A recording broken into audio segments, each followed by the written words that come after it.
চাহিদা ও যোগানকে সামনে রেখে বিশ্ববাজারে দুগ্ধজাতীয় পণ্যের দাম বেড়েছে। গ্লোবাল ডেইরি ট্রেড জিডিটির ফেব্রুয়ারির প্রথম নিলামের তথ্য বলছে দুগ্ধজাতীয় পণ্যের দাম 6.7% বেড়েছে।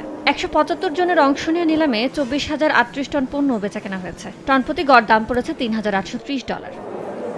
নিলামে নিউজিল্যান্ডের খামার মালিকদের সমবায় প্রতিষ্ঠান ফন্টেরার ননিযুক্ত গুঁড়া দুধের দাম বেড়েছে 5.3%। টনপ্রতি গড় মূল্য পৌঁছেছে $3,614।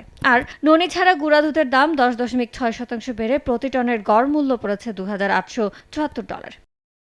জিডিটির মূল্যসূচকে চলতি সপ্তাহে সবচেয়ে বেশি বেড়েছে মোজারেলার দাম। এটির দাম 10.6% বেড়ে টনপ্রতি গড় মূল্য দাঁড়িয়েছে $3,694। আর মাখনের দাম 8.8% বেড়ে টনপ্রতি দাঁড়িয়েছে $5,773।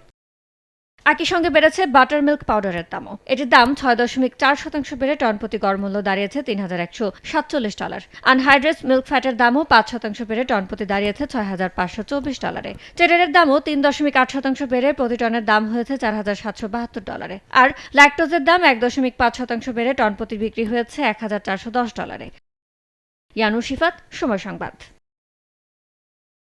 যে এই সকালবেলাতে নেতাকর্মীরা এসে পৌঁছেছেন এবং তারা স্লোগানে মুখর করছেন এই জায়গাটিতে।